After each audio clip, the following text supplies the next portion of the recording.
Now turn to section 1. You will hear a woman asking a shop assistant about DVD players.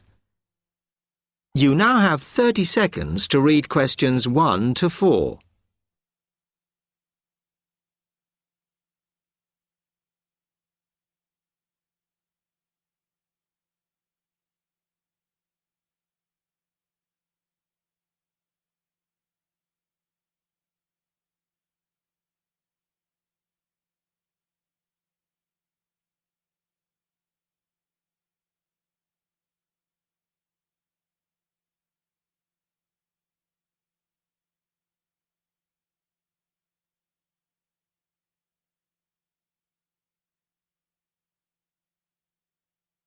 Hello, I'm interested in buying a DVD player. Can you help me, as I don't know very much about them? Of course. We sell quite a range. Actually, we're doing a customer survey at the moment, so I wonder if I could fill in this form about you, and that will actually help me to advise you on the best DVD player for you. Oh, okay. First of all, your occupation. Student. Okay. Then, have you already got a DVD player? No, I've never had one before. Uh-huh. And how much do you think you want to spend on a player? I'm not sure, really, but I have got a budget. My friend said I should allow about £100, but I can't afford over £85, so that's what I'm working on. Mm-hmm. And do you watch DVDs very often? Depends what you mean by often. I don't know what the norm is. Is it about 2 a week? But I suppose I watch 3 a month. That's enough for me. Yes. What sort of films do you like watching then? Action movies? Not really. Oh. My boyfriend always insists we watch science fiction movies, but I prefer thrillers. Something to get your teeth into. Okay, just one more. Do you watch other DVDs? Ones that are not films, like music or something? Not much, because I don't want to spend the money on something I can watch on TV, but I occasionally rent out comedy programs, and I fight with my boyfriend over all the sports DVDs he watches. You now have 30 seconds to read questions 5 to 10.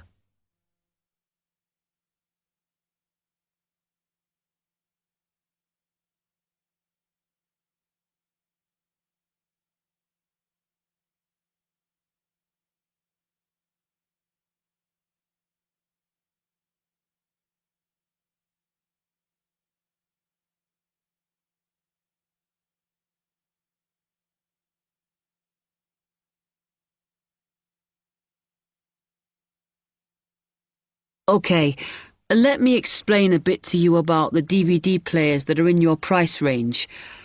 First, there's the DB30, which has only got basic features, but it is a bargain at £69. Now, all the DVDs come with an after-sales service that starts when the guarantee runs out. As it's so cheap, the DB30 comes with a limited after-sales service, as it only includes parts. You would have to pay for most of the repair. Seems okay. Then, a slight grade up from that is the XL643. This comes with an additional feature in that it has an extra button allowing you to record. That's quite useful. Oh, yes.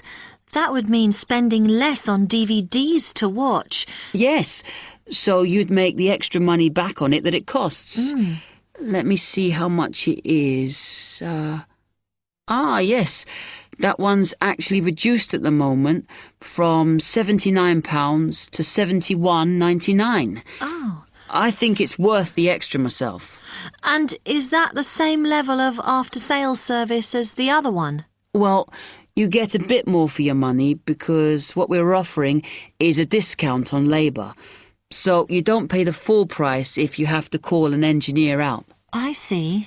Then the last one is this Tri-X 24. It's a very good player, and you can use it to listen to your CDs as well as watch DVDs. It looks nice, but I bet it's expensive. No, it's not top of the range. Let's see. Yes, it's £94. But what you have to remember is that includes insurance, so you don't have to pay extra for that. And it comes with a guarantee that's valid for 3 years, as opposed to the usual one. What do you think? Maybe. That is the end of section 1. Now, you have half a minute to check your answerers.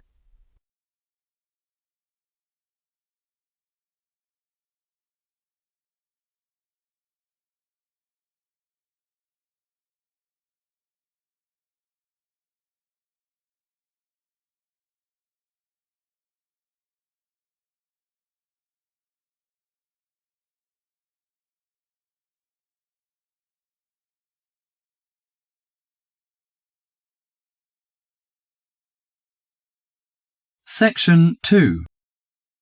You are going to listen to a talk about au pairs in the UK. First, you have some time to look at questions 11 to 15.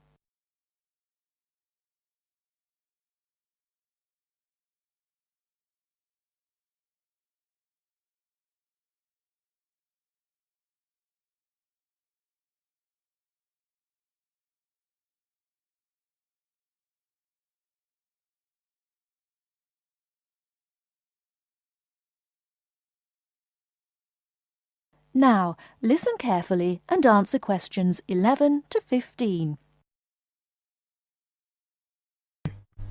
What is an au pair? An au pair is a single girl without any dependents who comes to the UK to learn English and to live as part of an English-speaking family. She is not a domestic servant, but may help in the house for up to 5 hours a day for pocket money. Suitable tasks would be light housework and taking care of children. She should have 1 day each week completely free, and she should be free to attend language classes and religious services if she wishes. Pocket money should be between £15 and £20 per week, and she should have her own room. Before she arrives, she should have as much information as possible about the home she is going to and what she will be expected to do. She will find it helpful to have a letter from her hostess explaining the arrangements to show the immigration officer when she arrives. Before you hear the rest of the talk, you have some time to look at questions 16 to 20.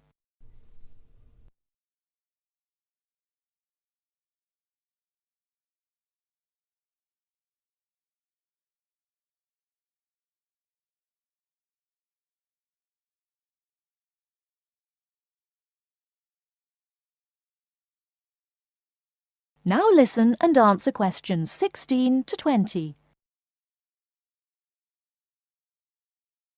An au pair must be a single girl aged at least 17 and no older than 27 when she first becomes an au pair. She must be a national of a Western European country, which includes Malta, Cyprus and Turkey. The longest a girl may stay in the UK as an au pair is 2 years. A girl who has been in the UK before as an au pair will be allowed to come to the UK again as an au pair only if the total period is not more than 2 years. An au pair is not allowed to take a job in this country. The light household duties which are part of the au pair arrangement are not regarded as employment. An au pair who is a national of a country which is not in the Commonwealth or European Community EC, and who is admitted for longer than 6 months will normally have to register with the police. This will be shown in her passport. She must take her passport and 2 passport-size photographs to a police station. She will have to pay a fee, about £25. If an au pair wishes to stay longer than the time stamped in her passport, she may apply either by post to Luna House, Croydon, or in person at one of the public inquiry offices.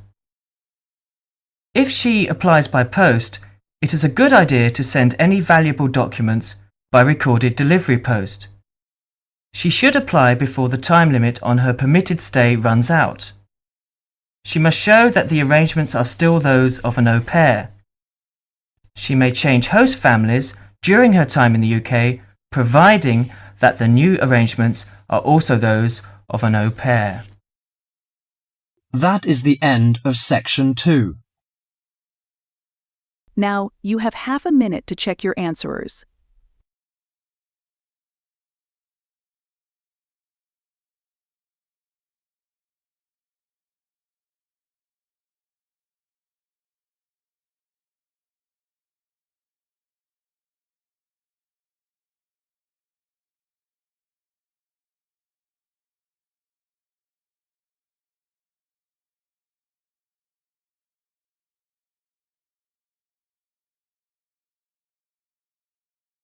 Now turn to Section 3. Section 3. You are going to hear Dr. Joanna Robinson, the course director of a language learning centre, answering questions from reporters from the student newspaper. First, look at questions 21 to 26.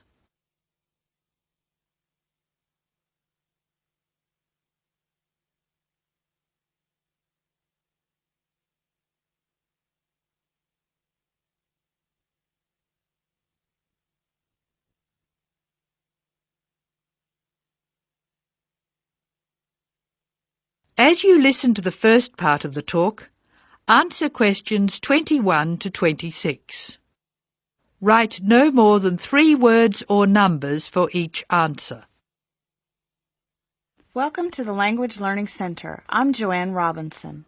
You must be the reporters from the Examiner. Please come in and sit down. Hello, Dr. Robinson. Yes, we're from the Examiner. I'm Cheryl Perkins and this is Don Klim. May I start with a question? Did this college really start with Brazilian students? It did. The Language Learning Center was founded in 1985 to look after a group of students from Brazil who wanted to study here. Those 20 students soon grew to 60, and as you can imagine, we had severe accommodation problems. Somebody said you were in the old amenities block, right near the engineering school. They have a good memory. Yes, we were there because the university hadn't believed we would expand so quickly. The problem wasn't solved until we moved into these new premises in Bancroft House in 1987. When did you start taking students from other countries? About 1990. We now have students from 13 different countries enrolled, and we expect a large group from Turkey next month. Yes, we've noticed a lot more advertisements for Turkish restaurants in our advertising section. Well, 40% of our students come from Turkey, by far the largest single national group, and I believe there's been an influx to the rest of the university. There are a lot of Turkish students studying hospitality. Do you offer anything special to the students? Yes, we do. There are several things which make us rather different from other language schools. English is certainly not restricted to English for academic purposes here. Sometimes we have extra classes for students who have particular courses in mind. And we have just said goodbye to a group of 30 Indonesian students who were preparing for a university course in agriculture. They came to us for English for farming, and they were with us for a long time. We miss them. How long do students usually stay at the Language Learning Center? It varies, so I'll talk about the average. Most of our courses last for 5 weeks, but to make any real progress, a student needs to be here for at least 3 terms. That's 15 weeks. The students do better if they have a little time to settle in at the beginning of the course, and we offer an orientation course that lasts a week. Most students take it. It helps them to settle down, and it gives us plenty of time to test them and place them at the right level. How many people are in each class? We sometimes go up to 18, but our average class size is 14 students, and some classes have as few as 7 participants. It depends on the needs of the group. You were saying that you miss your students when they go. How do you attract students?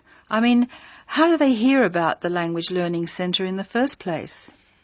We're included in the university advertising and marketing, and we have our own website. The thing which works best for us, though, is word of mouth. Students who leave us often send us their friends, In fact, a student who arrived today was carrying a photograph for me of a former student and his baby. It sounds like a nice place to be. It is. A lot of our students make lasting friendships while they're here. Before you hear the rest of the talk, you have some time to look at questions 27 to 30.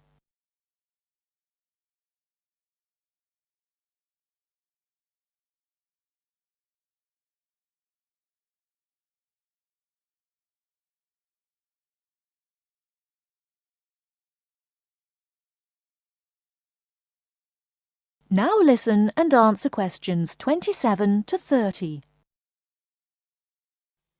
Making friends with other students sounds special enough. I'd like to emphasize that in the student newspaper. We do try to get our students to be part of the wider university. How do you do that? Do you encourage them to join the sports centre, for instance? Indeed we do. The sports centre is always looking for active participants, particularly in soccer. Oh, and something else. You might like to mention that we don't teach just English here. I mean, we're a language center, not an English language center. You may learn Spanish, Mandarin, and Russian here, and we can sometimes offer other languages. This means we can have some students who are native speakers of those languages as conversation partners for English-speaking students. Who can do these courses? At this stage, any native speaker of English. What about the people who are learning English? Can they do a non-English language course? At this time, only if they've almost finished their English language course. You see, we try very hard to involve students who are native speakers of English as conversation leaders, and we encourage our students to join groups on the campus. For instance, if they enjoy music, there is an active jazz group available to everyone, and that's a lot of fun. On the other hand, elementary students can't go to the drama group. Their English just isn't ready for that sort of activity. But the university choir welcomes all the singers it can find. They often do large productions that need a lot of voices. I imagine the special conversation groups are open to all your students. I wish they were. I'm sorry to say they're a special service we provide for elementary students only. Is there anything else I can tell you? I'd be really pleased if you could write about the courses we offer in foreign languages. I think our readers will be very interested in that. Thank you for your time, Dr. Robinson. Yes, thank you very much. Goodbye. Thank you for giving me the opportunity to talk about the center. It's always good to let the rest of the students at the university know what goes on in our classrooms and outside them. After all, many of our students leave us and then study for degrees in various disciplines on this campus. That is the end of section 3. Now, you have half a minute to check your answers.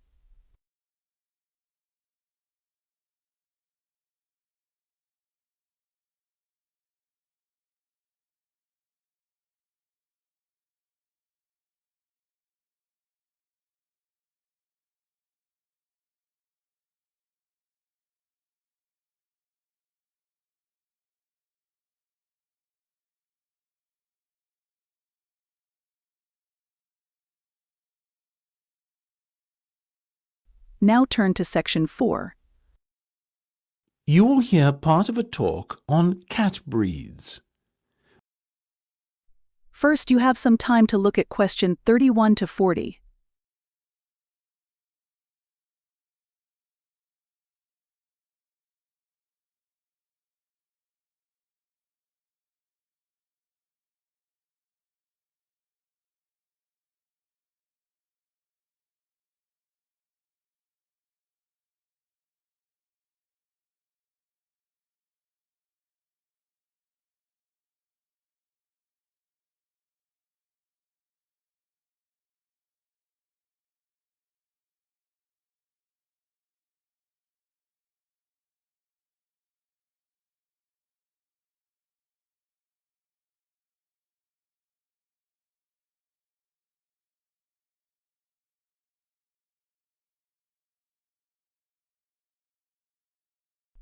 Now listen carefully and answer question 31 to 40. Look at her, ladies and gentlemen. Isn't she beautiful? The Abyssinian is a natural breed of cat which originated in Africa, or more specifically, what is now Ethiopia. Today it is found in much of the surrounding African continent, particularly Somalia. Its head is broad and moderately wedge-shaped, and it has relatively large pointed ears, like the specimen you can see here in front of you. It is typically a reddish colour and is known for the unusual M-shaped marking, which often appears directly above the two eyes. See here. It has a medium-length coat in a sort of ticked pattern, ticked being a term to describe when the hair gets progressively darker from root to tip. There you go, little fellow, well done. Now this gentleman, he is a male, I can assure you, is the Aegean.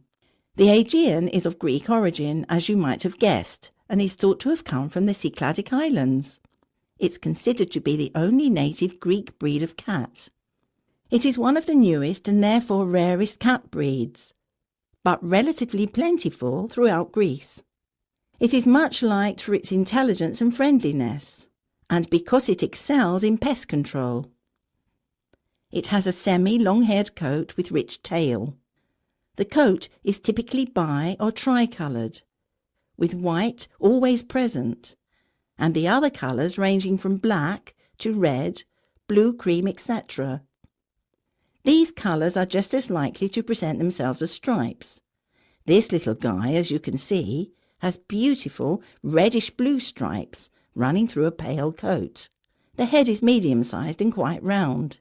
The ears have a wide base, rounded tips, and are covered by hairs. Now the Australian. Australians are still mainly confined to distribution in their homeland. Obviously Australia, though a number of catteries in the UK have started to breed them too. Look at those expressive eyes. The cat is a fine example of the breed, medium-sized and short-haired. Notice also the large round head. This breed is much loved for its tolerance of children, and because it is very rarely inclined to scratch. Its coat is typically spotted, or, as in the case of this little fellow, classic tabby style.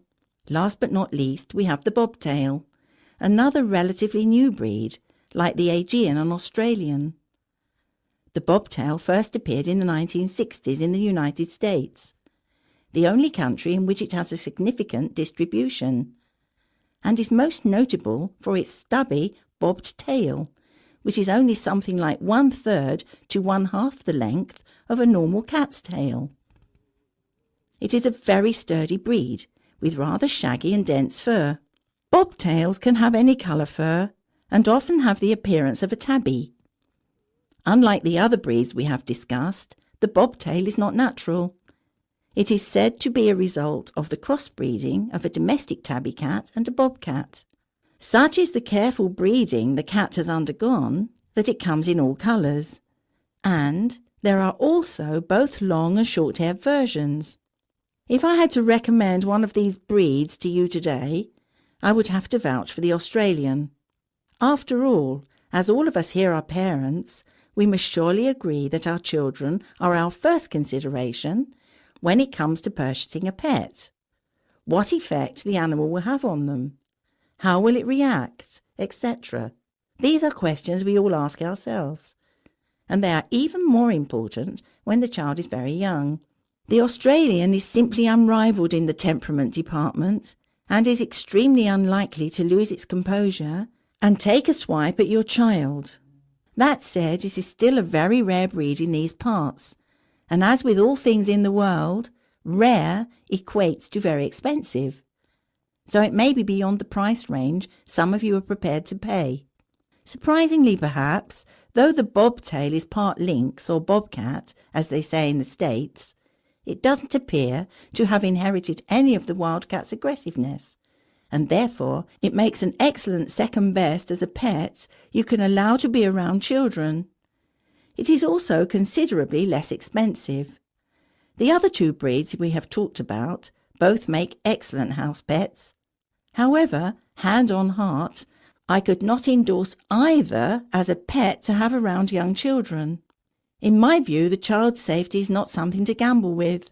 So, if you can afford the extra few quid to lay out for a bobtail, or better still, an Australian, do so. You won't regret it. That is the end of section 4. Now, you have half a minute to check your answerers.